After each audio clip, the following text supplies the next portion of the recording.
예수의 이름으로 나는 일어서리라. 우리 찬양 드리시고 우리 강의 시작합니다. 예수의 이름으로 나는 일어서리라. 주가 주신 능력으로 나는 일어서리라. 원수가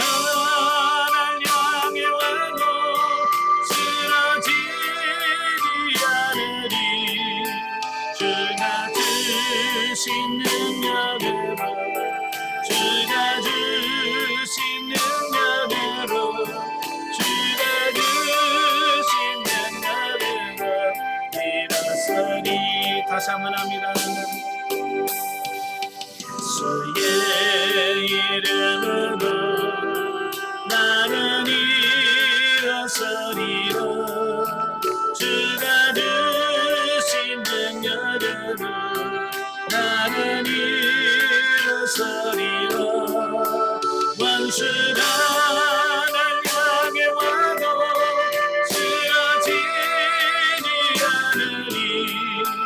주가 주신 능력으로 주가 주신 능력으로 주가 주신 능력으로 일어서리.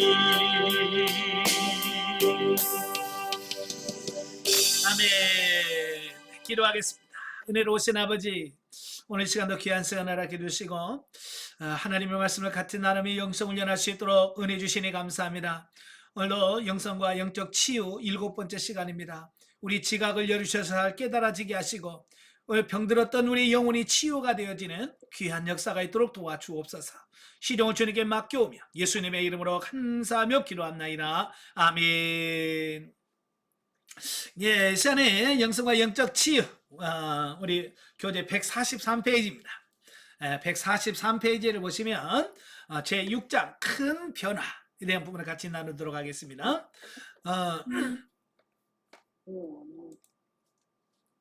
자, 2장에서 우리는 두 가지 삶, 즉 아담의 삶과 그리스도의 삶을 보았고요. 또 5장에서는 육신의 지배를 이해하고 또 그 해답으로 십자가를 경험하는 것을 지적으로 이해한 다음에 우리의 생명으로서 그리스도를 경험적으로 누리는 과정을 우리가 설명을 드렸습니다.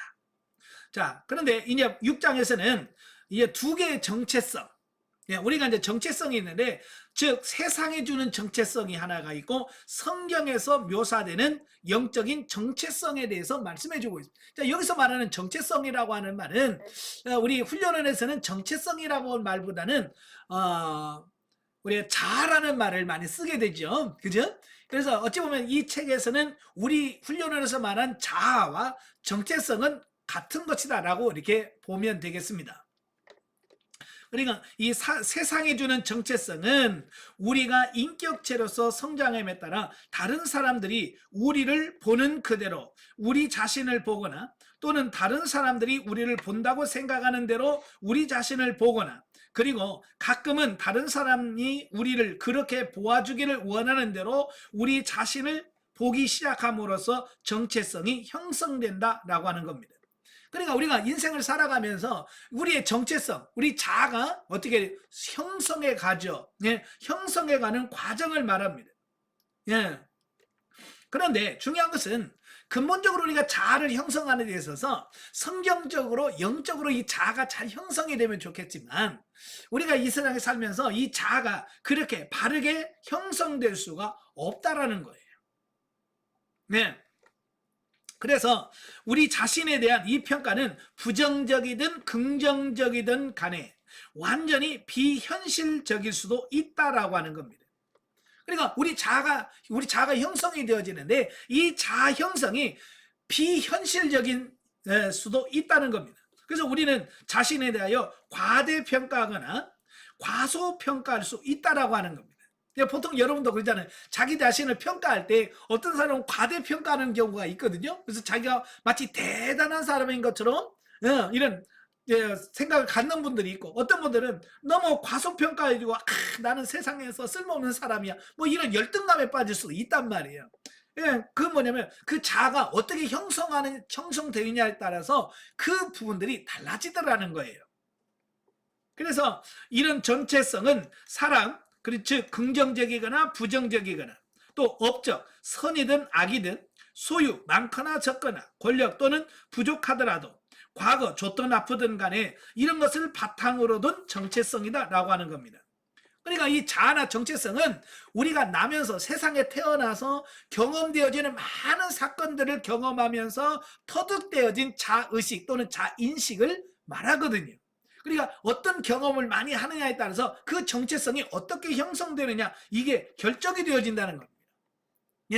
그래서 쌍둥이라도 전혀 다른 환경에서 자란다면 그 가치관, 이 정체성이 다르게 형성될 수도 있다라는 얘기예요. 왜? 그 사람이 살면서 경험하고 체험한 부분을 통해서 이루어지기 때문에 그런 거죠. 자, 그런데 그 정체성은 우리 자신을 위하여, 또 다른 사람을 위하여, 하나님을 위하여 우리 자신의 힘으로 행동하는 것에 근거한 것이다 라고 하는, 이 말은 무슨 말이냐면 결국 자아라고 하는 것은 이 나 자신에게서 형성되어지는, 이 출발점이 어디냐? 바로 나라는 거예요. 다른 말로 말하면 다른 사람이 되기 위해 무엇을 하고 있거나 하지 않거나 라고 하는 것에 있다라고 하는 겁니다. 다시 말하면 이 자아라고 하는 것은 사람들의 행동, 행위에 의하여 판단되어진다라고 하는 것을 의미하고 있습니다. 그래서 그 사람이 어떤 행동을 하거나 어떤 말을 하게 되면 그 말과 행동을 통해서 저 사람은 정체성이 저렇구나, 자아가 저렇게 형성됐구나 라고 하는 것을 알 수 있다는 얘기예요.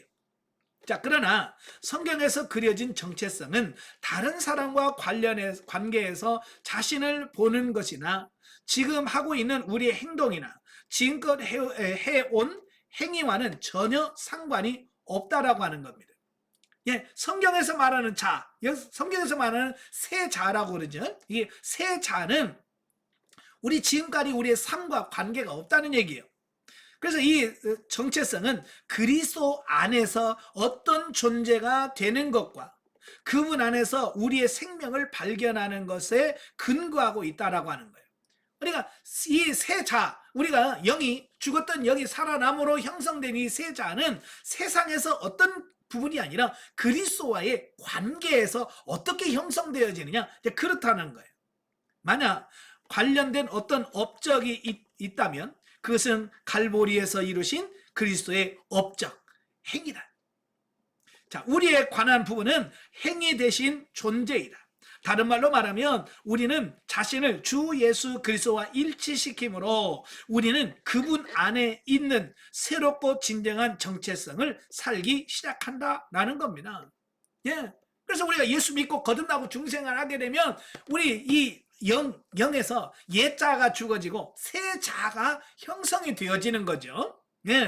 그런 정체성은 수고로 얻어지는 것이 아니다. 우리가 노력해서 얻어지는 게 아니라는 거예요. 그것은 성령에 의하여 가르쳐지는 것이다. 그래, 성령을 통해서 은사를 경험하고 체험해 가면서 이 형성되어지는 새 자라고 말이에요. 그것은 노력으로 얻어지는 것이 아니라 믿음으로 소유되는 것이다. 자, 신학적인 이해가 관련되어 있지만 성령에 의하여 그리스도 안에서의 존재의 진리가 조명되기 전에는 생활에 있어서 실제적인 변화는 없다. 자, 이 말은 무슨 말이냐면 이 새 자가 형성됐다고 해서 바로 우리의 삶이 막 확 변하는 것은 아니더라는 거예요.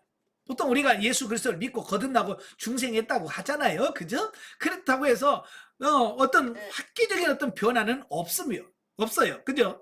가르치고 설교하고 제자 훈련하는 것은 매우 도움이 될 수 있다. 그러나 마지막으로 분석해 보면 사람의 정체성은 처음부터 끝까지 성령님의 역사다. 세상이 주는 정체성이 행위에 근거한 것이라면 성경에 그려진 정체성은 주 예수와 함께 죽고 함께 부활하는 것에 근거한다. 앞선 장에서 보았듯이 만약 우리의 생명, 정체성이 천국에 있는 그리스도 안에서의 존재와 부활, 생명의 삶의 기초를 둔 생명이기를 원한다면 우리는 세상에서 얻고 개발되었던 우리의 생명을 십자가에서 잃어야만 된다라는 겁니다. 그러니까 우리가 이 새 자아를 덧입기를 원한다면 우리가 지금까지 세상에서 살면서 형성되어진 옛 자아, 옛 자아가 죽어져야만 된다는 거예요. 그래서 예수님께서 마태복음 16장 24절에서 뭐라고 말씀해요? 아무든지 나를 따라오려거든 자기를 뭐하고? 부인하고, 자기를 부인하고, 자기 십자가를 지고 따라야 된다. 여기서 자기를 부인한다는 말이 나오죠. 이 자기 부인은 뭡니까? 옛자, 옛자를 처리해야 된다. 옛자가 처리된 것만큼 뭐요? 새 자가 형성이 된다. 그 말입니다. 자, 그런데 문제는 자, 신자들은 나면서부터 십자가에서 죽기 위하여 줄서기를 싫어한다는 거예요. 자, 분명히 예수님 뭐라고 그랬어요? 죽어야 된다 그랬잖아요. 그죠? 자아가 죽어져야 된다. 자기를 부인해야 된다라고 하는데 사람들은 태어나면서부터 죽는 걸 싫어한다는 거예요. 아마 여러분 나는 죽는 거 좋아해 라고 하신 분 계세요? 난 죽는 게 너무 좋다. 어때요? 손 들어 보실까요? 죽는 거 제일 싫어합니다. 그래서 강의하면서도 죽고 썩는다 그 소리 제일 듣기 싫어해요. 왜 사람들은 그걸 싫어해요? 그럼 왜 변화가 없냐? 안 죽으니까. 죽어야 변화가 나타나는데 안 죽으니까 변화가 나타나지 않는다는 거예요. 자, 그것보다는 그리스도 안에서 우리의 정체성에 대한 지적인 이해를 얻어 십자가의 고통을 통하지 않고 그것을 실현해 보려고 노력하는 것이 더욱 그럴듯해 보인다라고 하는 겁니다. 물론 이것은 반드시 실패한다. 왜냐하면 육신은 그리스도의 생명으로 살 수가 없기 때문이라고 하는 겁니다. 그러니까 많은 사람들이 바로 십자가에서 자기 자신이 죽어지고 죽고 새 사람이 되어야 되는데 죽지 않고 새 사람이 되려고 사람들이 많이 노력을 한다는 거예요. 그래서 우리가 중세 때 수도원 영성이라고 하는 게 있어요. 그래서 그들은 이 고행이라고 할까요? 또 어떤 이런 금욕 이런 것을 통해서 어느 정체성을 영적인 수준에 오르려고 많이 노력했다고 말이에요. 그러니까 인간의 수단과 방법을 통해서 이게 성화 거룩한 자리에 오르려고 시도하는 어떤 이런 부분을 보게 돼요. 그런데 중세에 바로 이런 중세의 이런 수도원 영성이 성공했을까요? 아마 성공했다면 전 세계에 지금 수도원이 쫙 깔렸겠죠. 그죠? 그리고 저와 여러분도 영성이 되려면 수도원에 들어가야 돼요. 근데 중세 때 철저하게 그렇게 했지만 실패했단 말이에요. 왜? 그렇게 인간의 노력과 이런 것으로 되어지는 게 아니라는 거예요. 오직 성령의 역사로만이 이게 가능하다고 말이에요. 자, 그리스도의 생명은 부활의 생명이다. 그것은 먼저 주님의 못 박히심과 나중에 우리의 못 박힘으로 진행된다라고 하는 겁니다. 여러분, 부활이라고 하는 것은요, 부활은 항상 전제가 있어요. 부활을 하려면 반드시 뭐가 전제되냐? 죽어야 된다는 게 전제성이 있는 거예요. 다시 말하면 죽지 않은 사람은 부활이 없어요. 그죠? 죽지 않으면 부활이 없어요. 부활은 반드시 죽어야만 부활이 되는 게 있습니다. 그래서 주님도 십자가를 못 박혀 죽으셨기 때문에 부활하신 거예요. 여러분도 마찬가지. 여러분이 먼저 새 자아가 형성이 되려면 옛 자아가 죽어져야 돼. 자, 그것은 먼저 주님의 못 박히심과 나의 나중은 우리의 못 박힘으로 진행된다. 방금 설명한 세상적이고 육신적인 정체성은 다음 도표로 설명할 수 있다라고 하는 겁니다. 자, 밑에 도표 14 그림이 나오죠. 145페이지. 자, 그림을 한번 보세요. 자, 여기 보면 죽기 위해 사는 것, 육신적인 그리스도인. 그러니까 예수를 믿긴 믿지만 아직 죽어지지 아니하고 죽기로 작정되어진 이런 사람들을 말합니다.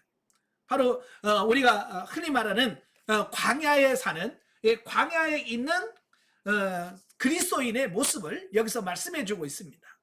자, 중앙에 새 영이 있죠. 원래 여기가 자아가 있잖아요. 그죠? 자아가 중심에 있었어요.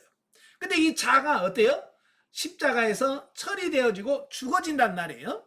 그래서 고린도후서 7장 12절에 보면 그런즉 누구든지 그리스도 안에 있으면 새로운 피조물이라 이전 것은 지나갔으니 보라 새 것이 되었도다.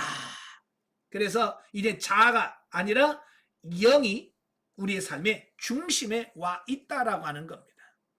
자, 그럴 때 자 여기 보면 혼 인격이 나오죠.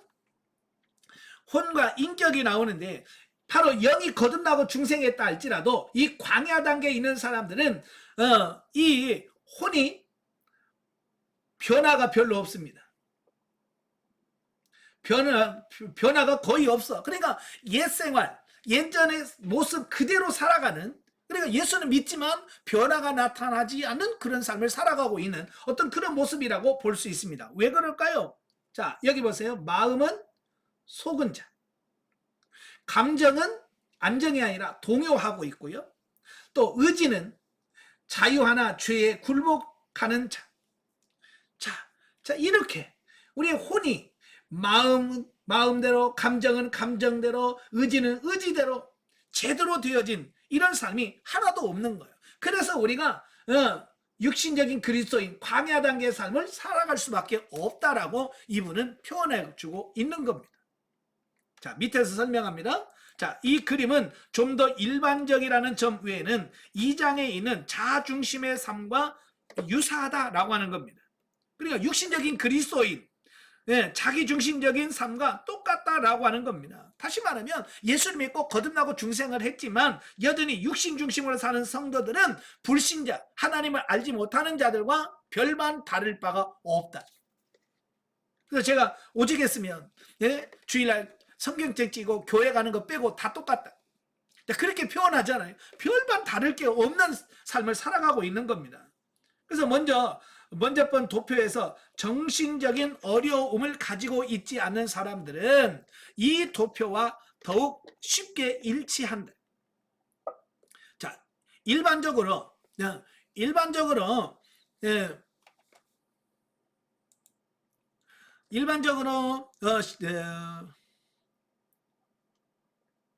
잘 적용된 사람이라도 영적으로 패배 속에 살 수도 있다. 자신의 힘으로 크리스찬의 삶을 살기를 시도하는 자는 육신이 성령과 갈등하기 때문에 실패하기가 쉽다라고 하는 겁니다. 그래서 이런 삶의 결국은 육신의 결과를 가져온다. 결국 육신적인 삶을 살게 되면 육신의 열매를 맺게 되는 결과를 가져올 수밖에 없다라고 하는 거예요. 자, 아래 도표는 2장에서 그리스도 중심의 삶을 보여주는 도표와 유사한데요. 그 신자의 영 안에 내주하는 성령이 인격을 지배하고 행위를 다스려 성령의 열매를 맺는다라고 볼 수 있다라고 하는 겁니다. 그래서 이 도표는 행하기 위한 존재의 정체성이라고 말할 수 있다라고 하는 거죠. 그래서 도표 15를 보시면, 자, 도표 15를 보시면, 새 영은 똑같습니다. 거듭난 새 영이 있죠. 자, 이제 여기는 뭐냐, 혼의 인격이 변화가 됩니다. 변화가 되고요. 마음은 아까는 뭐라고 그랬어요? 마음은 속은 자였잖아요. 육신 중심의 삶은 속은 자였지만 이제는 마음이 새롭게 됩니다. 마음이 새롭게 됩니다. 감정은 아까는 광야 때는 동요됐지만 여기서는 절제된다. 감정이 절제가 돼요. 자, 의지는 자유하나 죄에 굴복하는 자라고는 광야시를 했지만 이제는 하나님께 굴복하는 의지가 되어집니다. 자, 이렇게 혼에 놀라운 변화가 일어나게 돼요. 그래서 마음이, 감정이, 의지가 변화되어지는 어떤 이런 부분들을 보게 되어집니다. 자, 다음 페이지에서 있는 도표는 당신 자신의 영적 여정 또는 다른 사람의 영적 여정을 평가하는 데 사용할 수 있다라고 하는 겁니다.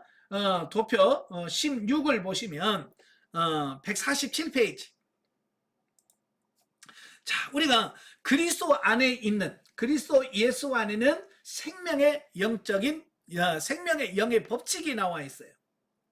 자, 이 단계가 있고, 이 단계는 이제 성장, 성숙하는, 자, 이런 단계가 있다고 칩시다. 자, A에서 이 단계로 성장해 가야 되죠. 예. 이 단계에서 이 단계로 성장해 가는데, 이래 보면 제일 빠른 길은 이 방법이죠. 그냥 곧장 쭉 가면 그냥 바로 예수 그리스도를 믿고 성령 안에 걸어간, 성령님과 동행하는 삶이 이루어지면 가장 좋겠죠. 빠르죠. 자, 그런데 이래 여기까지 가는 방법에 있어서 A라는 길과 B라는 길이 있다는 거예요. 두 길이 있다는 거예요. 그래서 우리는 여러분 중에서 지금 A라는 코스로 가는 성도가 있는가 하면 B 코스로 가는 성도들이 있게 된다라는 거예요. 네, 아시겠죠? 네, 그래서 자, 처음에는 사람이 중생을 경험하고 그리스도의 삶을 살기 시작하거나 시도한다는 것을 볼 수 있다. 그러니까 예수 믿고 다 성장하기를 원하죠. 그죠? 성령에 따라 붙들려 살기를 원해요. 자, 그래서 성령에 깊이 다루어진 사람은 그리스도의 삶을 즉각적으로 살기 시작한다. 그래서 A와 B가 동시에 일어나죠. 예. 그러나 그것은 그들의 도표 16의 상단에 놓아두게 한다. 이러한 신자는 그리스도와 함께 죽고 함께 사는 것을 이해하고 경험하여 그리스도 안에 있는 자원을 가지고 사는 것을 의미한다라고 하는 겁니다. 그러니까 위에 줄 A 코스는 그리스도 안에서 진정한 정체성을 이해하는데 도달합니다. 그러니까 예수 그리스도를 믿고 내 정체성이 뭐냐? 예, 이걸 분명히 이해한다는 거예요. 그래서 영적 정체성을 이해하게 되어지는 겁니다. 예. 그래서 그들은 바로 새 자, 영적인 정체성으로 살아가는 이 삶이 있다라고 하는 겁니다. 자, 근데 문제는 넘겨서 148페이지시면 그러나 대부분의 사람들은 위로 A 코스로 안 가고 B 코스로 가더라는 거예요. B 코스. B 코스는 뭐냐? 잘못된 정체성을 확인하는데 도달. 그러니까 이 그리스도 안에서 참된 정체성을 이해해야 되는데 잘못된 정체성을 이해해서 밑으로 B 코스로 간다 그 말입니다. 그래서 B 코스는 육체적 정체성을 의미한다라는 것을 보게 됩니다. 다시 말하면 즉 자신의 힘으로 살고 또 십자가가 자신에게 드러난 현실이 되는 장소에 오기 여러 해 전에 선한 그리스도의 삶을 살기 위하여 하나님의 도우심을 청하는 그런 삶이다. 자, 이 같은 방법으로 두 개의 상반된 정체성을 바라봄으로써 승리를 향한 길은 육체적 정체성은 십자가에서 영적인 정체성으로 교환시키는 것이라는 것을 알게 된다. 앞서 언급했지만 구원을 위하여 주 예수 그리스도에게 믿음을 두는 순간 예수 그리스도를 위한 십자가가 신자를 위한 십자가가 되었다라고 하는 겁니다. 이게 무슨 말이에요? 예수님의 십자가가 내 십자가가 돼야 된다 그 말이에요. 예수님의 죽으심이 나의 죽으심이 돼야 되고 예수의 부활이 곧 나의 부활이 돼야 돼. 예. 근데 예수님만 죽었지 나는 안 죽어. 그죠? 내가 그리스도와 함께 십자가 못 박혔나니 근데 예수님만 죽었지 내가 안 죽었다 그 말이에요. 여러분 중에 죽은 사람 손 들어봐요. 죽은 사람은 손 안 들어요. 죽었기 때문에. 산 사람이 손을 드는 거예요. 그러니까 아직 우리가 팔팔하게 살았단 말이에요. 그래서 아직도 내가 나타나. 자, 그러나 대부분의 신자들은 이 첫 번째 관점은 즉 주 예수가 우리의 죄를 위하여 죽었다는 것만 이해하고 그들 역시 주님과 함께 죽고 함께 살았다는 자유케 하는 진리를 결코 경험하지 못할 수도 있다라고 하는 겁니다. 그러니까 오늘 교인 중에서 그래요 예수님이 나를 위해서 죽으셨습니다. 십자가를 지셨습니다. 고맙습니다. 감사합니다. 거기까지는 아는데 내가 죽었다는 것까지는 못 가. 그죠? 내가 죽어야 되는데 예수님은 죽은 건 알아. 나도 믿어. 근데 내가 죽진 않았다는 말이에요. 그러니까 내가 죽지 않고 내가 살지 않았으니까 어때요? 결국 내가 아직도 팔팔하게 살아있는 거죠. 여러분 예수님의 죽으심을 믿는다면 나도 죽어야 돼. 아시겠죠? 그래야 실제 역사가 나타나는 겁니다. 자, 2장에서 도표 9는 신자가 구원받거나 중생하는 순간 어떻게 주님과 하나 되는가를 잘 보여주고 있다. 여기서 도표 9는 77페이지입니다. 예. 77페이지 한번 그림 한번 보세요. 예. 77페이지 예, 도표 그 그림을 보시면 예, 신자가 구원받거나 중생하는 순간 어떻게 주 예수와 하나 되는가를 보여주고 있다라고 하는 거예요. 그러나 신자는 이 지구상에 있을 동안에 하나됨의 결과를 결국 누리지 못할는지 모른다. 이 십자가를 누림은 구원의 경우와 마찬가지로 믿음의 행위다. 잃어버린 자가 구원의 주를 구원주의 필요를 알기 전에 자신이 죄인이라는 것을 반드시 인식하고 인정해야 하는 것처럼 마찬가지로 육신을 따라 사는 그리스도인도 하나 되는 것에 대한 큰 필요를 느껴야 한다. 예? 우리가 필요를 느끼고 그래 예수님이 죽으셨구나 나도 죽어야 되는 거야. 이 필요를 느껴야 된다는 거예요. 그래서 성령은 죄인을 자신의 죄된 상태를 확신하는 장소로까지 몰고 온다. 자기중심자는 육신을 따라 사는 자를 말하는데요. 자신의 육신 또는 자신의 힘으로 사는 것이 절망적인 상태라는 것을 반드시 깨달아야 한다라는 겁니다. 예, 그러니까 육신을 따라 사는 삶이 절망이다. 이건 소망이 없다. 죽는 거다. 이걸 이해해야 되는데 대부분의 많은 사람들은 이걸 몰라요. 제가 강의하면서 여러분 죽고 썩는다. 육신으로 살면 반드시 죽고 썩는다 얘기해도 그게 이해가 뭔 말인지 몰라요. 예, 그러니까 도대체 죽고 썩는다는 게 뭔가? 이걸 모르니까 육신으로 계속 살아갈 수밖에 없다라는 거예요. 그래서 부서짐은 이런 자각의 핵심적인 부분이며 고통은 핵심적인 요소이다. 십자가가 드러난 실제가 되어가면서 죽음이 치료된다는 것은 정말 놀라운 일이다. 자, 그걸 우리가 깨닫지 못하니까 하나님께서 우리로 하여금 깨닫도록 하려고 하다 보니까 뭐요? 부서져야 돼. 부서지려고 그냥 가만 놔두면 부서지느냐? 아니란 말이에요. 밖에서 뭔가 충격이 줘야 돼요. 그죠? 뭔가 밖에서 충격이 줘야 안에서 부서지는 역사가 나타난단 말이에요. 그 충격 주는 게 뭐냐? 그게 고난이에요. 예, 하나님께서 고난이라는 충격으로 여러분을 탁 치잖아요. 그러면 그 충격으로 여러분의 이 자아가 부서진다라고 하는 사실이에요. 예, 그래서 우리가 이 고난을 통해서 우리 자신이 자아가 깨지고 부서진다 그 말이에요. 그래서 고난이 축복입니다 라고 말하는 이유는 고난 자체가 아니라 그 고난으로 인하여 내가 변화되고 새로워지기 때문에 우리가 복이라고 말씀하고 있는 겁니다. 자, 149페이지. 자, 변화의 때 자아 중심이 그리스도 중심으로 바뀌는 순간에는 보통 누림 또는 포기의 기도를 한다. 자, 십자가를 누리거나 자아를 포기하는 기도. 자, 여러분도 제가 상담을 할 때 그 요단강을 건너가면서 이제 가난 1-10 요단을 건넜습니다. 이 요단을 건넌 것은 자아가 죽어지는 시기입니다 라고 제가 설명을 드렸어요. 그죠? 그래서 여러분도 이 요단강을 건너게 되면 자아가 죽어지기 시작한단 말이에요. 그러면서 갈라디아서 2장 20절 내가 그리스도와 함께 십자가에 못 박혔나니 그러면서 자아가 죽어진 것을 인식하고 이제 하나님 앞에 그래요 내 자아가 완전히 처리되기를 원하며 죽어지기를 원합니다라고 기도를 하게 된다 그 말입니다. 자, 그때에는 성령께서 생명을 통제하신다.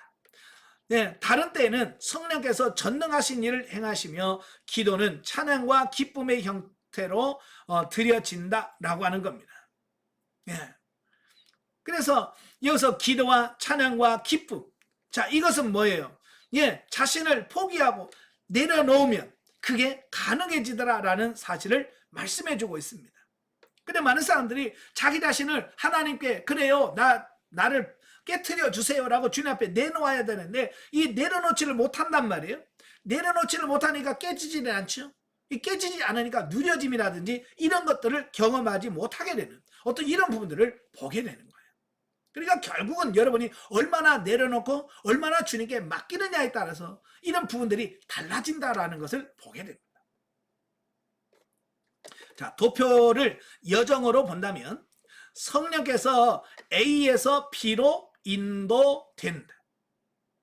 자, 아까 설명드렸죠? 예, A에서 A에서 B로 인도된단 말이에요. 성령 안에서 하나님과 동행하는 삶이 가능하게 되는 이 단계로 이끄신다라는 겁니다.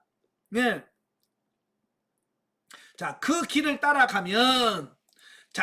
따라가면 성령이 인정하시는 믿음의 행위 안에서 하나가 다른 것으로 바꿔지도록 두 정체성에 더욱 초점이 맞추어진다. 물론 두 점 사이의 가장 짧은 거리는 직선이다. 그러나 육신 그 자체는 육신과 성령이 실제 삶에 만드는 갈등에 따라서 여러 변수가 나타나게 된다라고 하는 겁니다. 자, 마지막에 접근할수록 때로는 어떤 이는 삶을 포기할 정도까지 아주 강도 높은 갈등이 자주 있게 된다라고 하는 겁니다.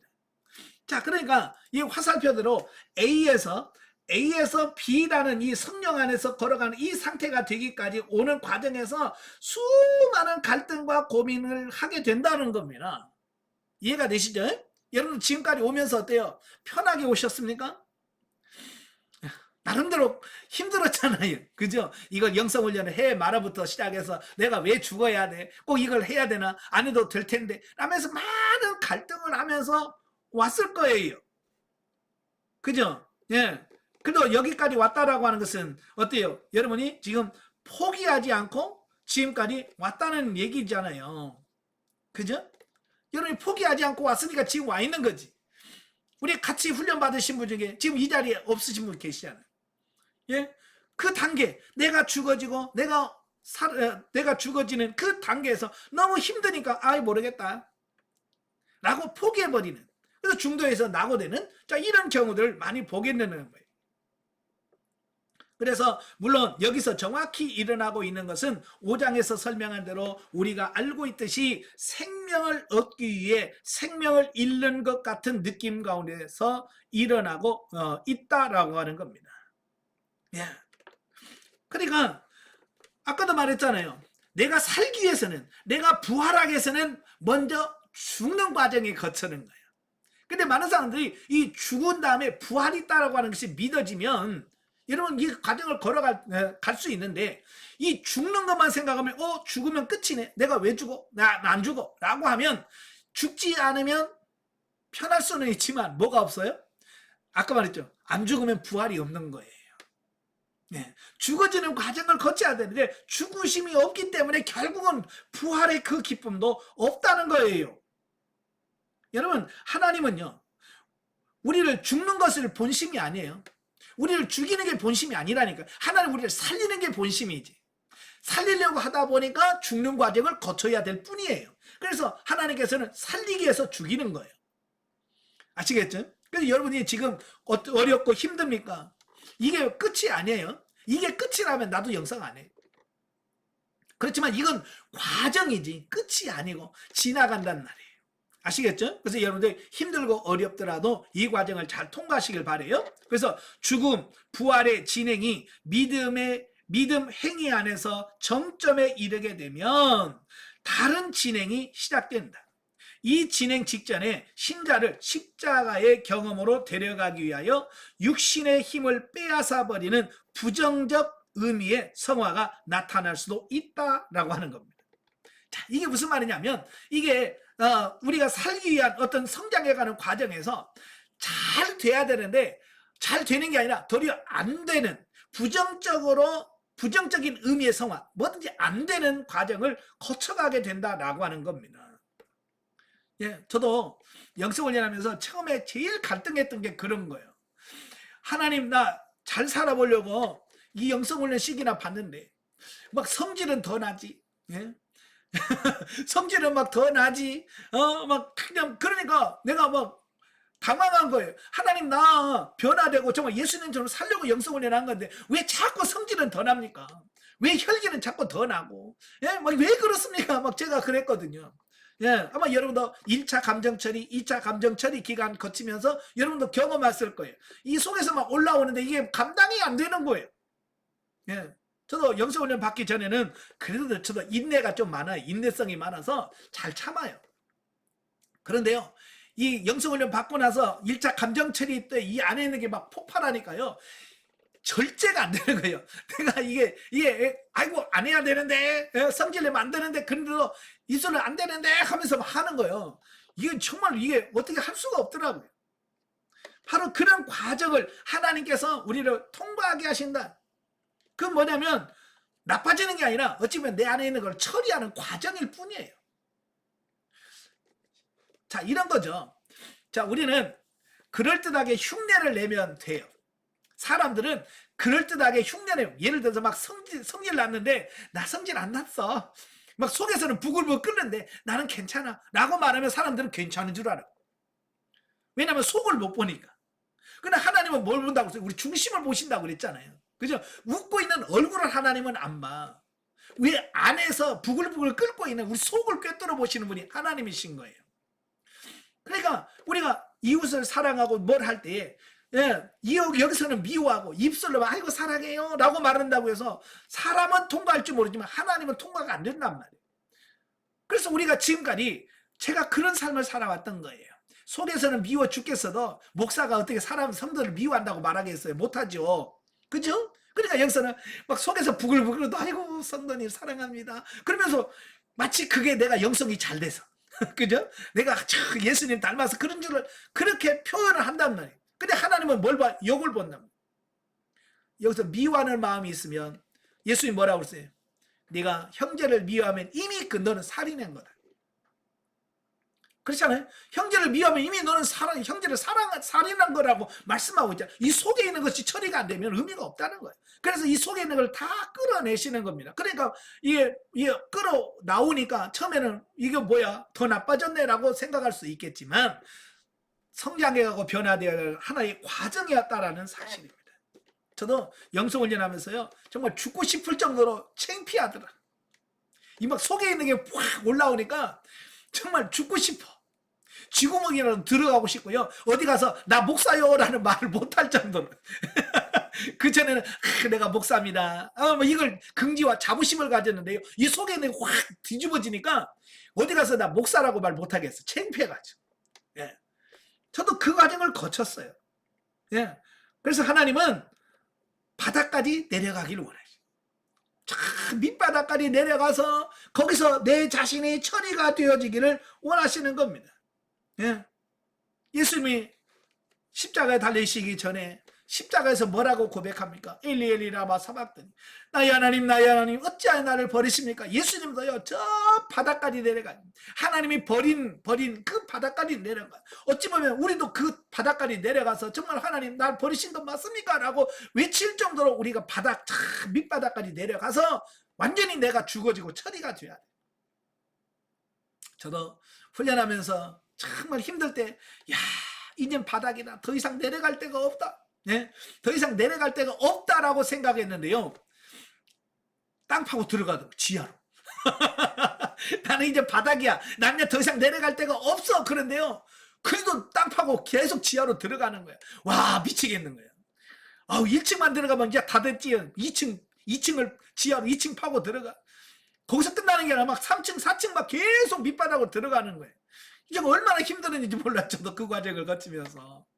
근데 그 과정을 거치면서 완전히 두 손 들고 아버지 정말 나는 죽었습니다. 네, 나는 완전히 죽었습니다. 라고 나를 완전히 포기하고 내려놓게 만드시더라고요. 그러면서 그리고 나서 그때부터 완전히 바닥에 내려가서 지하로 들어간 다음에 그 뒤로 하나님이 나를 세워 가시더라. 네, 완전히 죽어야 돼. 설 죽으면 부활이 안 돼. 완전히 죽어야 되는 거야. 자, 그러니까 처음에는 부정적 의미의 성화가 나타날 수 있다. 더 안 될 수도 있다는 얘기예요. 자, 그 다음에 긍정적인 의미의 성화가 나타난다. 그러니까 안 되는 그 과정을 거치고 나서야 이제 진짜 변화되는 그 삶이 나와. 그러니까 죽어지는 과정과 이제 다시 살아나는 과정이 있다라고 하는 겁니다. 그래서 그 안에서 성령 안에서 걸어야 하는 것을 배우거나 또 그리스도와 함께 거하기를 시작하는 것이다. 이것이 평생토록 걸리는 과정이다. 그죠? 이 성화의 과정은 한순간 뭐 며칠 한다고 되어지는 게 아니라 여러분이 평생 주님 앞에 가는 날까지 이 훈련을 계속해서 변화돼야 돼. 그래서 여러분들에게 제가 하는 말이 있잖아요. 영성훈련은 졸업이 없다. 영성훈련은 졸업이 없는 거예요. 왜냐하면 이게 변화가 한 달만 확 변화되고 끝이 아니란 말이에요. 우리는 죽을 때까지 육신을 갖고 있는 거는 계속해서 변화되어져 가고 성장되어져 가야 되는 거예요. 아멘. 예. 그래서 여러분도 영성훈련 졸업 없습니다. 네, 3년 했으면 수료는 시켜줘요. 내가 수료증은 주는데 졸업식은 안 해줘요. 제가 졸업식은 언제 한다고 그랬어요? 예, 여러분이 이 세상의 생을 마무리하고 여러분 장례식이 여러분 졸업식이라고 보시면 돼요. 예. 근데 가끔 보면 혼자 개별 졸업식을 하신 분들이 계셔. 나는 이제 영성 안 할래. 이건 개인 졸업인데. 그러니까 개인 졸업을 하시는데 인정 안 해줍니다. 주님도 인정 안 하고 나도 인정 안 해요. 여러분 개인 졸업은 없어요. 개인 졸업은 마지막 여러분 이 세상의 삶을 마무리할 때 그때 졸업식 외에는 인정이 안 됩니다. 주님 앞에 가도 하기 인정 안 해줘. 네. 자기 스스로 졸업한 것은 인정이 안 돼요. 그래서 우리는 끝까지 하셔야 돼요. 그동안 사람은 영적인 전쟁을 만나며 육신은 날마다 아무것도 아닌 것이 되어야 한다. 때때로 육신은 자신의 지배권을 주장한다. 이것은 패배를 말하며 나는 이것을 퇴보라고 부르기도 한다. 이 말이 무슨 말이냐면 이제 영성훈련을 통해서 육이 죽어지고 영으로 살면 이제 완전히 바뀌어져야 되는데 이게 다시 육으로 살고 싶어 하는 충동을 많이 느낀다는 거예요. 마치 이스라엘 백성들이 출애굽을 하잖아요. 막 출애굽을 할 때 그때는 막 찬송하면서 애굽에서 나왔잖아요. 그죠? 근데 앞에 홍해, 뒤에 애굽 군대가 나오니까 그들이 바로 뭐 했어요? 다시 애굽으로 돌아가자 그랬어요. 야, 뭐 우리 죽으려고 온 거 아니다. 뭐 애굽에 매장지가 없어서 여기다 묻으려고 우리 나왔냐? 그래서 원망하면서 야, 우리 다시 애굽으로 돌아가자. 차라리 죽는 것보다 사는 게 낫다. 막 그러면서 동요하잖아요. 마치 지금도 마찬가지. 여러분도 영성훈련 받고 조금 살려고 하면 어려움이 오고 고난이 오면 야, 내가 이러려고 영성훈련 받은 거 아닌데. 예? 나도 출세하고 나도 성공하고 나도 뭐 이렇게 하려고 영성훈련 왜 이렇게 어렵냐? 라고 하면서 다시 육신으로 돌아가려고 하는 시도를 한다 그 말이에요. 자, 이것은 신자의 경험에서 퇴보, 뒤로 물러가는 거지 진보는 아니에요. 자, 이것은 신자의 경험에 있어서 승리를 잃어버렸다는 것을 의미한다. 예, 뒤로 돌아가는 순간 이미 실패해요. 승리를 잃어버린 거예요. 그래서 여러분은 이제 뒤로 돌아갈 수가 없는 거예요. 왜? 내가 뒤를 돌아서는 순간 나는 실패하는 인생이 돼버리니까. 아시겠죠? 그래서 여러분들 멈추지 말고 계속해서 전진하시고 끝까지 가시는 여러분들이 되셔야 된다 그 말입니다. 자, 그래서 이제 152페이지 오시면 7장이 나오는데 7장은 뭐냐? 퇴보자의 분석과 승리로 되돌아가는 길. 자, 힘드니까 아이고 몰라 나는 뒤로 돌아갈래. 난 다시 옛날로 돌아갈래 라고 하는 사람에게 그렇게 되면 안 된다라고 말씀하는 분이 7장에 나오는 거예요. 자, 지금까지 우리는 그리스도 십자가의 길을 강조했고 또 우리의 죽음과 부활을 그리스도와 일치시킴에서 오는 승리를 강조했다. 정말 이것이야말로 이 책의 주된 목적이다. 그러나 승리 후에 나아가야 하는 일에 대하여 거의 언급하지 않았기 때문에 어떤 이는 십자가가 승리 후로는 패배나 죄의 사건이 없는 단 한 번의 사건이라고 생각할 수 있다라고 하는 것을 보게 됩니다. 그러니까 한 번만 죽으면 되나? 네, 한 번만 죽으면 되지. 그래서 한 번은 꾹 참으면서 그래 한 번만 죽자. 그래서 한 번은 죽어요. 근데 여러분 성경에 한 번만 죽으면 된다고 나와요? 고린도전서 15장 31절에 사도 바울이 뭐라고 그랬어요? 나는 날마다 죽는다 그랬어요. 그러니까 많은 분들이 훈련하다가 어려운 게 뭐냐면 아휴 그냥 눈 딱 감고 한 번만 죽으려고 한 번에 내가 죽어주려고 그랬어. 내가 한 번은 죽어줄 수 있는데 맨날은 못 죽어. 근데 요게 하나의 또 문제가 되어지는 거거든요. 그래서 사도 바울은 나는 날마다 죽더라. 왜냐면 이 원리를 깨달아 보니까 내가 살려니까 사는 길은 내가 죽는 길밖에 없구나. 내가 죽어야 사는구나 라고는 이 원리를 사도 바울은 깨닫고 보니까 매일 살려면 매일 죽어야 되는구나. 이걸 깨닫게 되어지는 거예요. 여러분도 이걸 깨닫기를 바랍니다. 살기 위해서는 죽어야 돼요. 죽어도 매일 죽어야 되는 바로 이런 부분입니다. 예. 자, 지금까지는 승리를 다시 쟁취하거나 유지하는 것에 대하여는 상대적으로 강조하지 않았다. 확신하건대 때때로 승리를 잃어버리게 될 것이다.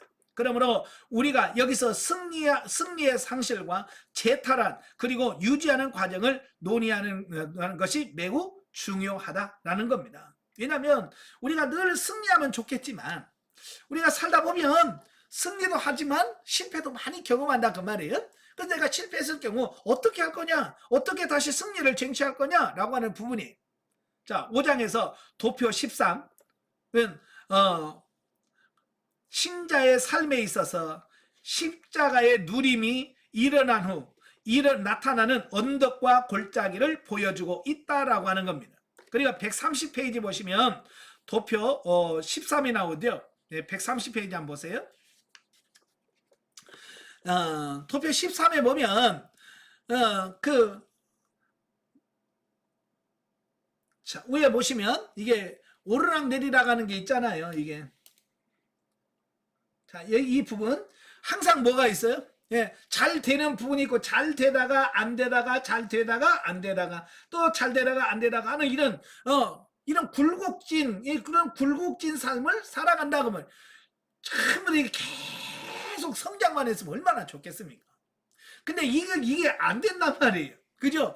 되다가 안 되다, 잘 되다 안 되다 이런 굴곡된 삶을 살아가게 된다. 그걸 이미 도표 13에서 우리가 설명을 드렸잖아요. 그죠? 자,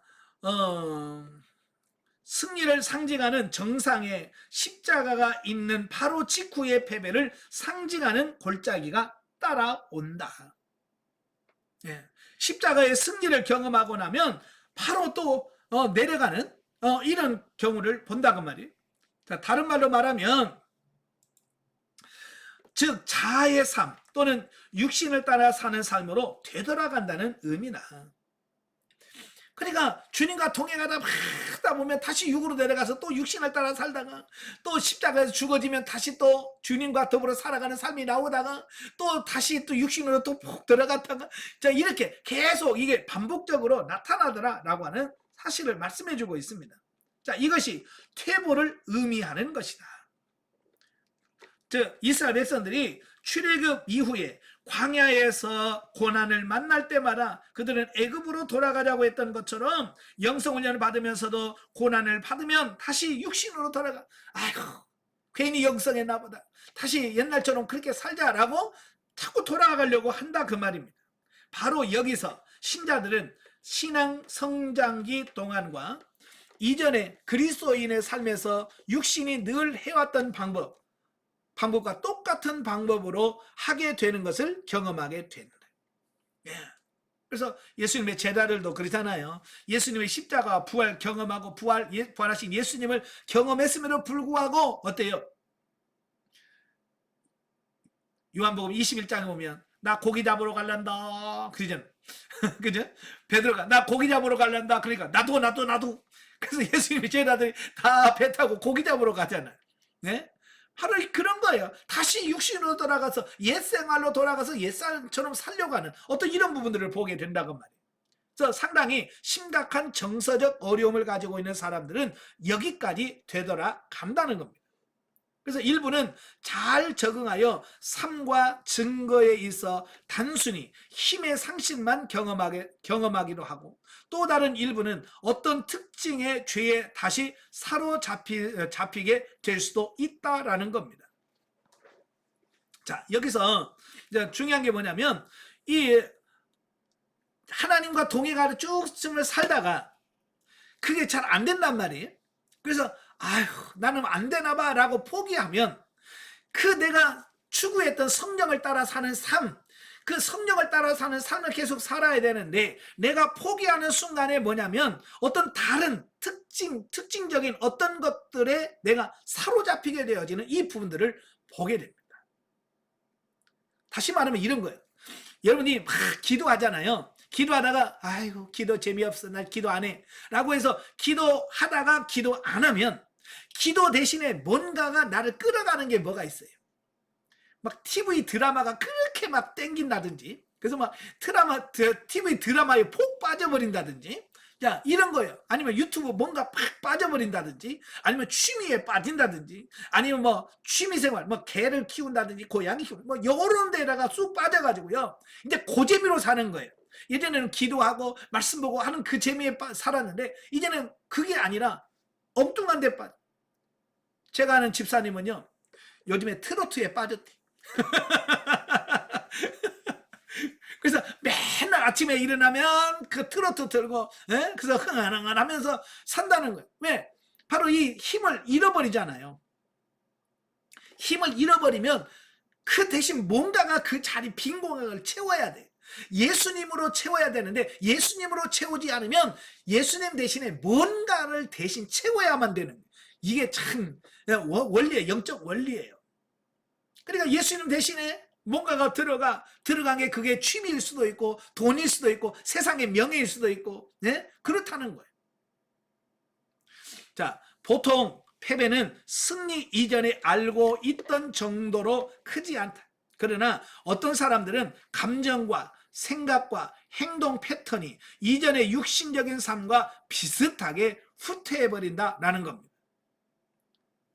자, 그래서 여러분도 마찬가지예요. 영성훈련 하다가 영성훈련 중간에 포기하시면 어떻게 돼요?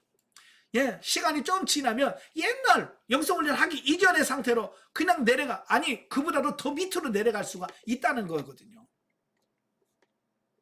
그래서 우리는 십자가가 신자의 삶에 현실화된 후라도 육신, 자는 절대로 나아질 수 없다는 것을 반드시 염두에 둬야 된다라고 하는 겁니다. 그러니까 육신을 따라가는 삶에서는 절대로 성화되거나 거룩하게 되거나 더 영적으로 성장하는 방법이 없어요. 왜? 로마서 8장에서 분명히 말씀했잖아요. 육신은 하나님과 뭐 된다고? 원수된다. 예, 육신은 하나님과 원수가 된다고 그러잖아요. 그러니까 원수된 삶을 살면서 어떻게 영적으로 성장할 수 있겠습니까? 하나님을 닮아갈 수 있어요? 안 되죠. 자, 그래서 우리가 끝까지 영성을 포기하면 안 되는 거예요.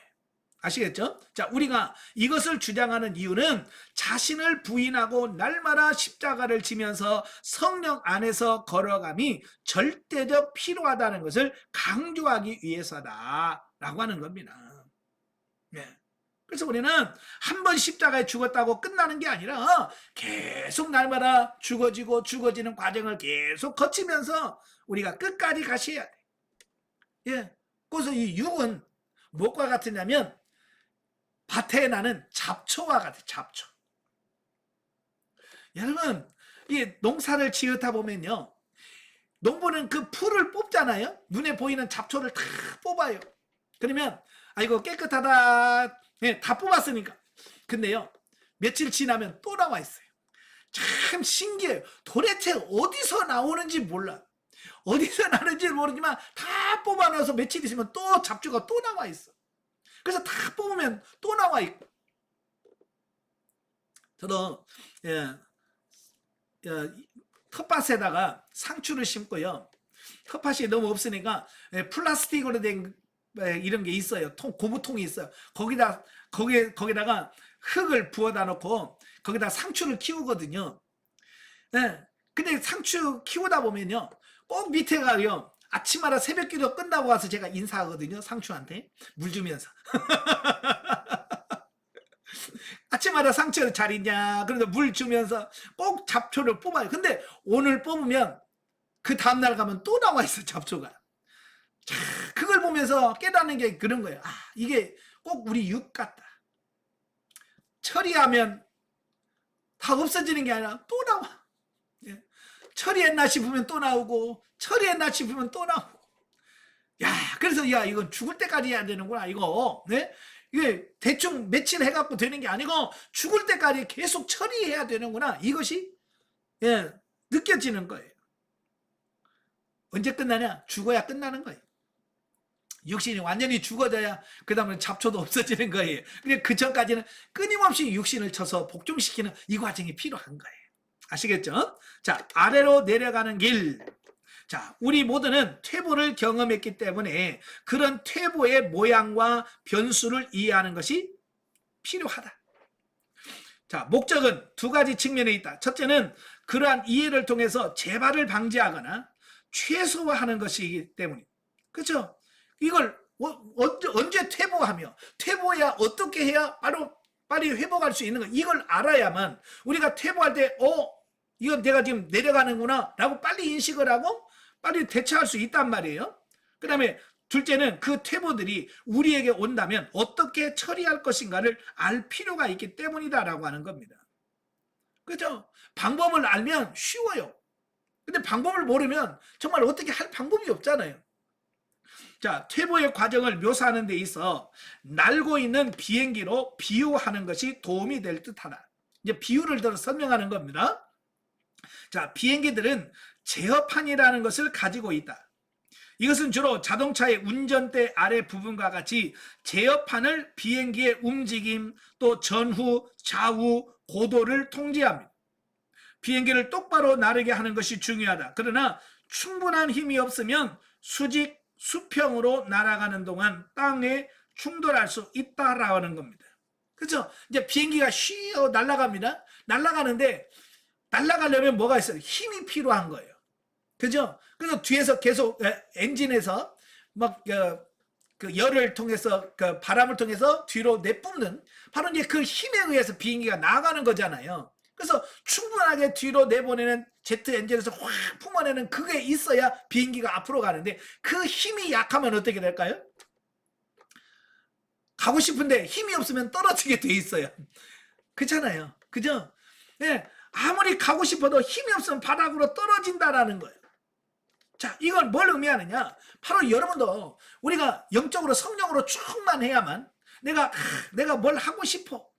그런데 힘이 있을 때는 이게 가지는데 힘이 없으면 성령으로 충만하지 않으면 내가 아무리 하고 싶어도 안 나간다 그 말이에요. 아마 여러분도 느낄 거예요. 아이고 기도해야 되는데 근데 몸은 자꾸 가라앉죠. 그런 거 경험하죠? 예, 해야 되는데 라고 하는데 안 돼. 이거 뭐냐, 힘이 없기 때문에 그런 거예요. 예. 바로 그 힘이 어디서 성령의 힘으로 나와야 된다라고 하는 거예요. 그래서 항상 우리가 성령 충만해라. 왜? 힘이 있어야 비행기로 쉬 하고 날아갈 수 있는 거 아닙니까? 제가 작년에 자동차 배터리를 바꿨어. 교환을 했어요. 제가 이제 자동차를 매일 운전하는 사람들은 그냥 그날 충전을 계속 해주잖아요. 그죠? 근데 저는 자동차를 이렇게 매일 운전하지는 않잖아요. 출퇴근을 안 하니까. 물론 출퇴근을 3층에서 2층으로 합니다. 예. 출퇴근을 하지만 자동차를 타고 출근할 정도는 아니에요.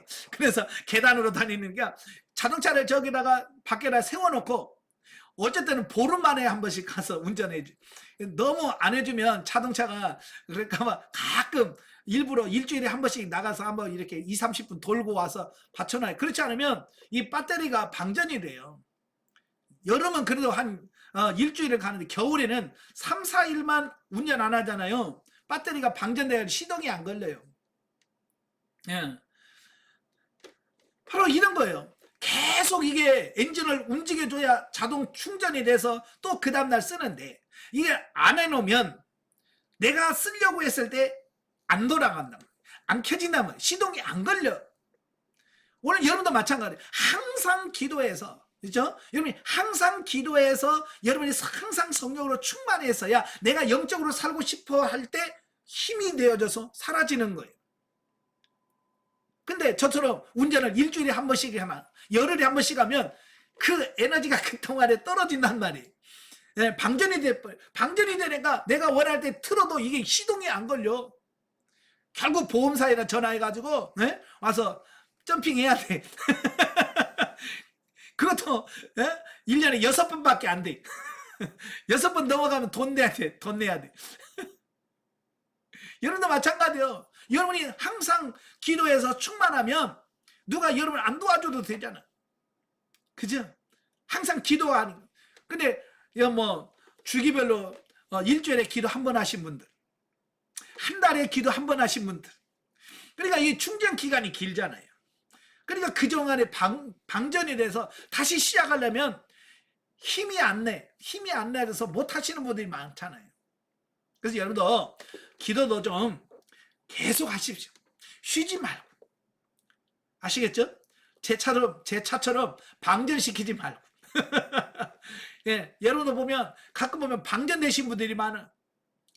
예, 제가 이제 겨울하고 여름에 집회를 하는데 와서 오신 분들 보면 방전돼 갖고 오시는 분들이 많아요. 예. 그 기도하자고 해도 기도도 처음에는 못 하셔. 왜? 워낙 방전이 돼가지고 아예 이 시동이 잘 안 걸리는 분들이 많아요. 예.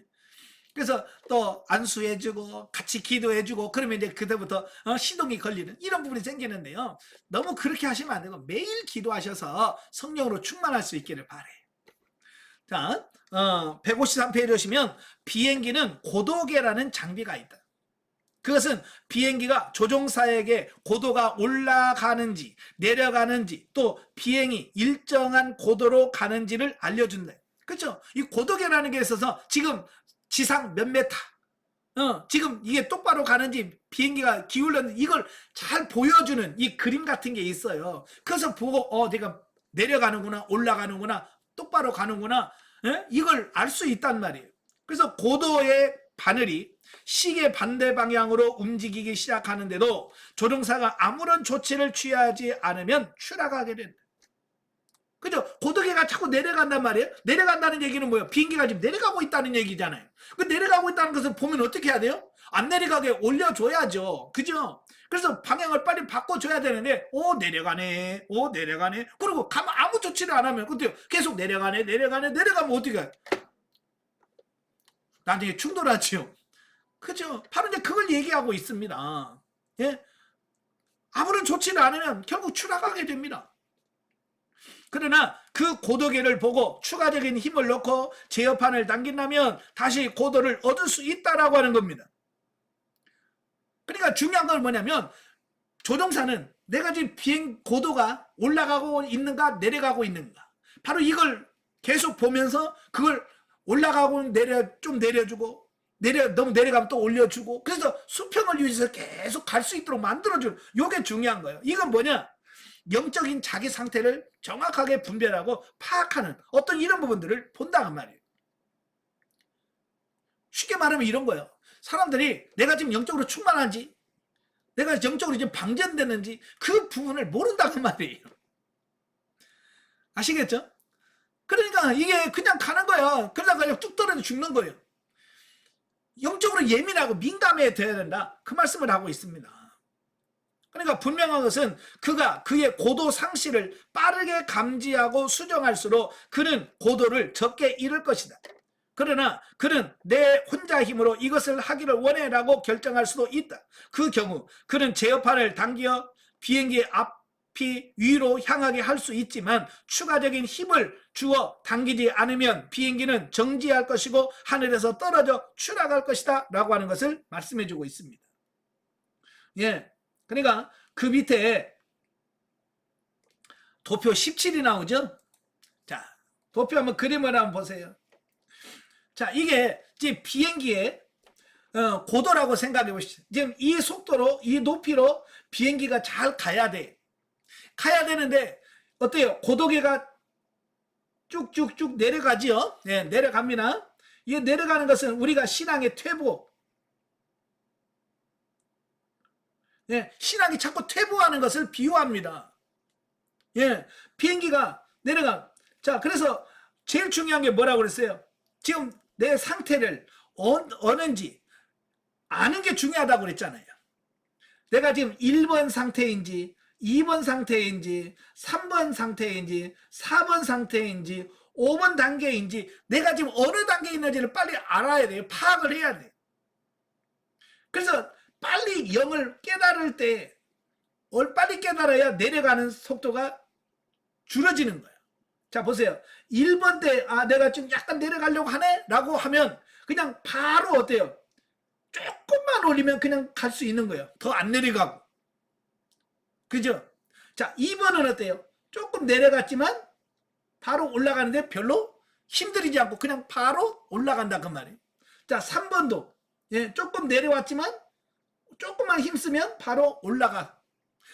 그냥 4번부터는 어때요? 한참 내려오죠? 내려와서 이거 올라가려면 어때? 한참 시간 걸리죠? 자, 5번. 더 오래 걸리겠죠? 예. 못 깨달으면 어떻게 해요? 저 밑에 바닥에 내려 바닥에서 다시 죽음의 과정을 거치고, 내가 이래 살면 안 되는구나. 그래서 다시 올라가려면 이게 얼마나 힘들겠어요. 그죠? 이 단계까지 올라가려면 이 바닥까지 내려갔다 올라가려면 얼마나 힘들겠어요. 그러니까 영적 분별력이 민감해셔야 돼. 그래서 내가 지금 내가 1단계니 2단계인지 3단계인지 빨리 깨달아서 내가 지금 내려가고 있네. 빨리 올라가시는 이런 부분이 필요하다 그 말이에요. 아시겠죠? 예. 자, 이 비유를 보면 도표 17의 고도는 신자가 얻는 영적 승리의 수준을 나타낸다. 자, 5장의 결미 부분인 도표 13을 참조해 보면 그 십자가가 실제가 된 후에 고도는 처음으로 최정상에 이를 것이다. 성령에 의하여 주어진 고도 또는 승리의 수준은 어느 기간 일정하게 머무를 수 있지만 그 다음에는 내려가기 시작한다라고 하는 겁니다. 그러니까 이 성적 충만도 계속 꾸준하게 가면 좋겠지만 어때요? 이 내려가게 돼 있다고 말이에요. 예.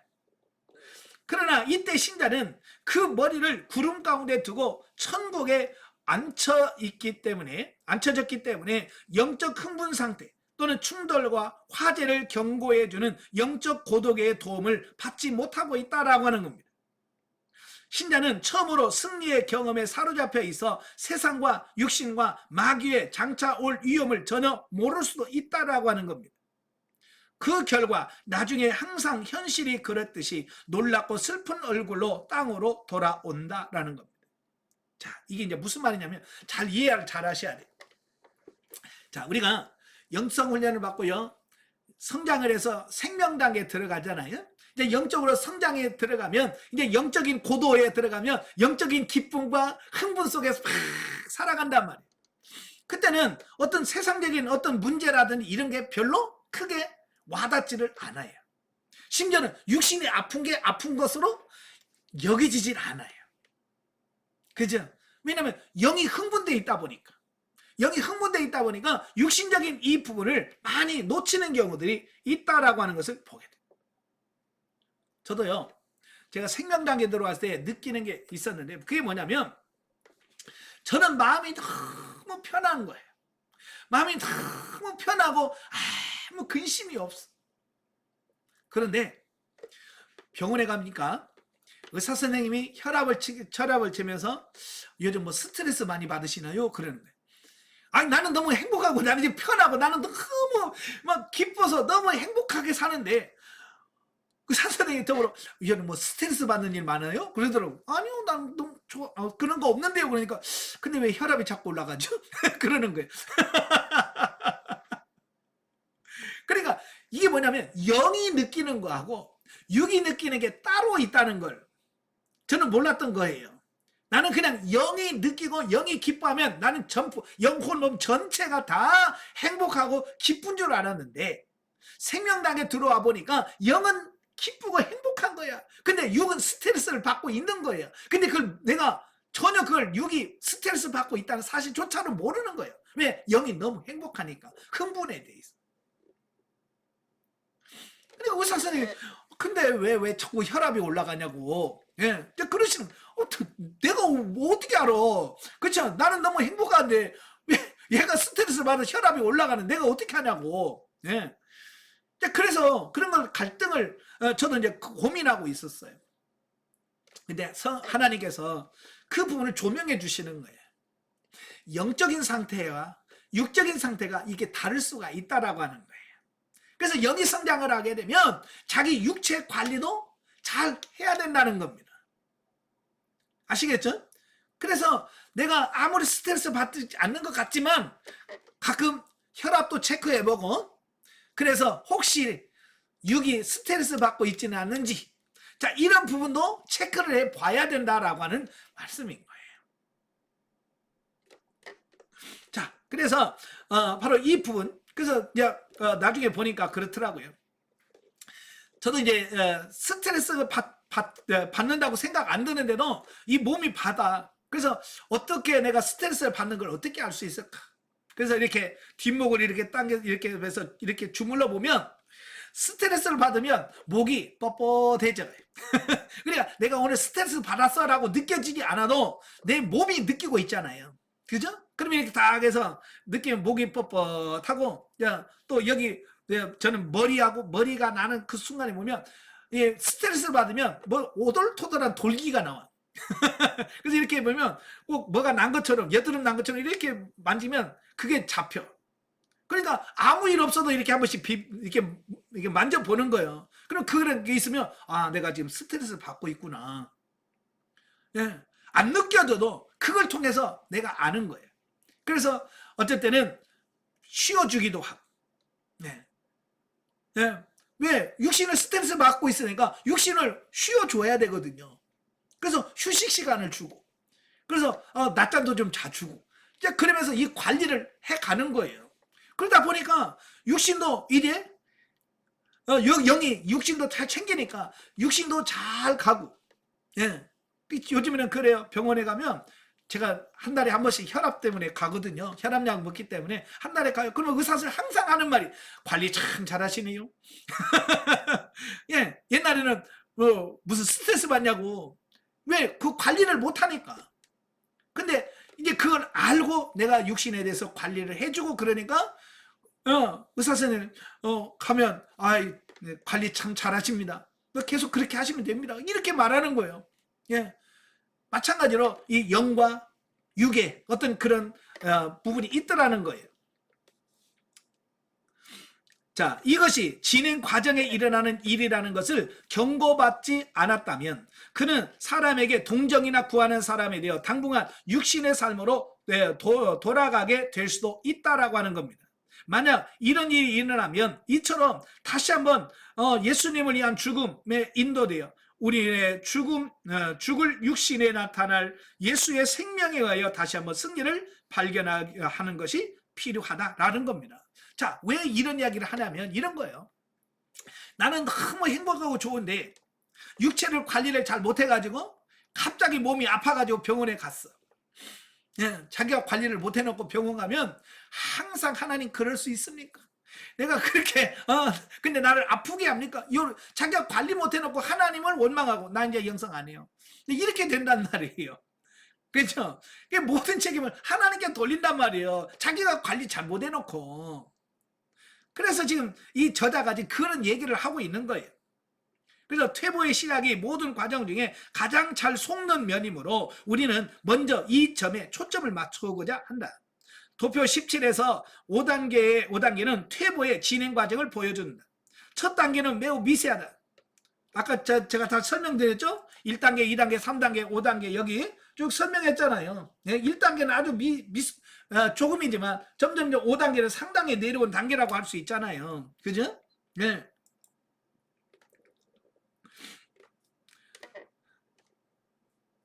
자, 첫 단계가 미세할수록 그것을 발견하기 위한 매우 민감한 영적 고도계를 가져야 한다.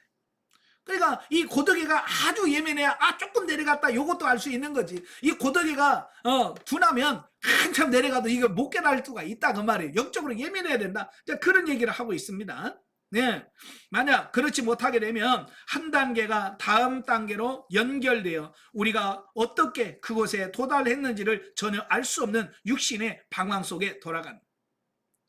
점차적으로 또는 갑작스럽게 육신의 낮은 단계로 내려가면서 우리가 우리에게 다가올 문제를 경고하기 위하여 임의적으로 5개의 표지판을 만들어 보았다. 그러나 우리는 무모한 승리에 맞추되어서 십자가 후에 영적인 혼동 상태로 들어갈 수도 있다. 예, 아까 설명드렸어요. 영적인 흥분 상태에서 자칫하면 자기가 내려가서 저 바닥에 가는 대로 모를 수도 있다고 말이에요. 어떤 사람은 십자가 전에 이 일이 일어났지만 흔히 일어날 수 있는 일의 표지판을 읽어감에 따라 당신의 삶의 어떤 곳에나 교만은 패망의 선봉이요 거만한 마음은 넘어짐의 앞잡이나 와 같은 그런 진행이 시작됐는지 성령의 인도 아래 건전한 자기 성찰을 할 수 있을 것이다 라고 하는 겁니다. 그러니까 교만하면 안 돼요. 네, 나는 다 됐어. 나는 이제 절대로 나는 안 무너질 거야. 라고 하는 어떤 영적인 교만함에 있으면 자기도 모르는 사이에 퇴보로 하는 이런 부분을 볼 수 있다는 말입니다. 그래서 우리가 항상 영적으로 깨어 있어야 된다. 그 얘기를 하고 있습니다. 자, 전형적인 예로 자, 부정적인 생각들과 같이 간단한 것으로 하고, 자, 여기다 두 번째 단계는 걱정이라 불리는 괴물로 들 수 있다. 걱정을 하고 난 후에 당분간 성령의 방해 없는 어떤 좌절과 당신 손에게 하는 의사결정들이 있다. 이것이 발생할 때는 당신은 이미 바닥을 친 것이 된다라고 하는 겁니다. 자, 아까 이거 설명드렸잖아요. 이 단계. 자, 여기 1번이 나오는데 1번은 퇴보하게 된 원인. 1번이 뭐예요? 부정적인 생각들. 여기서 부정적인 생각들이 들어오게 되면 퇴보하기 시작한다는 거예요. 자, 2단계에 들어가는 것은 2단계는 걱정. 자, 3단계는 어때요? 좌절. 자, 이렇게 점점 퇴보되어지는 어떤 이런 부분들을 보게 된다 그 말이에요. 다시 말하면 하나님과 상관없이 내 생각, 어떤 이런 내 생각과 내 뜻대로 되어지는 결정하는 이 모든 삶, 바로 이것이 발생할 때는 이미 당신의 바닥을 친 거다. 그러니까 하나님께 묻지 않냐고 묻는 생활이 어느 순간에 여러분 삶 속에 없어져. 하나님께 안 물어져. 그리고 모든 것을 내가 결정하고 내가 판단하는 그 삶 단계가 왔다는 것은 무슨 단계냐? 이미 바닥에 왔다는 얘기예요. 그래서 가끔 여러분 묻고 행하십니까? 아니요. 그럼 벌써 여러분 위험한 거예요. 지금 바닥에 왔단 말이에요. 비행기가 충돌 직전에 와 있다는 얘기예요. 그런데 여러분들은 아주 태평해요. 괜찮습니다. 곧 부딪히기 직전인데도 영적으로 예민하지 않기 때문에 그런 거예요. 여러분 정신 차리시길 바래요. 예. 그래서 이것은 상당히 단순하게 보이지만 당신 자신이 모든 것을 결정하기 때문에 어디서 출발했는지 또 어디서 내려갔는지를 알아보는 것은 그리 큰일이 아니다. 과거에 늘 그렇게 해왔기 때문에 당신은 다시 한 차례 이것에 들어갈 것이며 곧 당신은 육신적인 삶의 패턴이 다시 한번 더 지배적이 된 것을 깨닫게 될 것이다. 예. 다음 패턴은 만약 어떤 사람이 육신의 특정한 행동에 중독이 되어 있다면 적지는 않으나 처음에는 분별하기 어려운 행동 패턴으로 생각을 해보라. 첫 번째로 무심한 자에게는 사소하게 보일지 모르지만 심각한 거부가 있을 수 있다. 그 다음에 좌절이 이어지는 자기 가치의 상실일 수도 있다. 이 좌절이 풀리지 않으면 적대감으로 나타난다. 예, 적대감이 내재되면 여러 가지의 우울증이 생긴다. 자, 아까는 정상적 보통 사람들이 느끼는 거라면 지금은 뭐예요? 정신적인 이상, 정신적인 이상이 있는 분들은 1단계가 뭐예요? 심한 거부, 거부감. 우울증이 있는 사람들은 거부감이 첫 번째고요. 세 번째가 좌절. 그 다음에 네 번째 단계가 적대감. 그 다음에 5번째가 우울증. 자, 이렇게 정신적으로 이상한 사람들은 이 단계가 이렇게 있다라고 하는 것을 말씀해 주고 있습니다. 자, 또 다른 충동이나 어떤 사람은 우울증을 건너뛰어서 다른 사람들에게 자신의 적대감을 말 또는 행동으로 또는 말과 행동으로 모두 나타내므로 여기서 충돌한다. 자, 요즘에 보면 그 묻지마 폭행이라고 하는 일들이 많이 생기죠. 그냥 이유도 없어 지나가다가 왜 봐? 그래서 막 그냥 폭발해가지고 폭행하는 분도 있거든요. 바로 이런 분들, 이런 정신적으로 이상이 있는 분들이 나타나는 하나의 현상이다라고 볼 수 있겠죠. 자, 이렇게 사람들의 수만큼 일어나는 패턴들은 각기 다를 수 있다라고 하는 겁니다. 그래서 다양한 이런 부분들을 우리가 이 책을 통해서 우리가 잘 보고 나는 어떤 사람이 해당되는가, 예? 그래서 여러분들에게 나는 이런 부분에서 내가 어떻게 해야 되겠구나 라고 하는 도움을 받기를 바랍니다. 아시겠죠? 예, 끝까지 다 해야 되는데 시간이 없어서 오늘은 여기서 해서 이 책을 마무리합니다. 네, 한번 시간 내셔서 쭉 다시 한번 정독을 해보시고 이해될 때까지 한번 몇 번씩 한번 읽어보십시오. 그러면 이 말이 그 말이구나라고 이해가 되어야 여러분의 삶 속에서 적용할 수 있는 부분들이 생겨지니 꼭 읽어보시기 바랍니다. 기도하겠습니다. 은혜로우신 아버지 감사합니다. 오늘도 귀한 시간을 이렇게 주셔서 우리의 영적인 퇴보와 또 성장에 대한 이런 부분들을 같이 살펴보았습니다. 우리가 영적으로 예민해지고 민감해지게 하여 주셔서 우리 영적인 상태를 바로 깨달아서 바로 기도로 다시 한번 회복해 갈 수 있는 우리가 되어지게 하옵소서. 영적 퇴보가 아니라 매일같이 영적으로 성장해 가고 성숙해 가는 우리 모두가 될 수 있도록 성령님 도와 주시옵소서. 예수님의 이름으로 감사하며 기도합나이다. 아멘. 하나님 감사드립니다.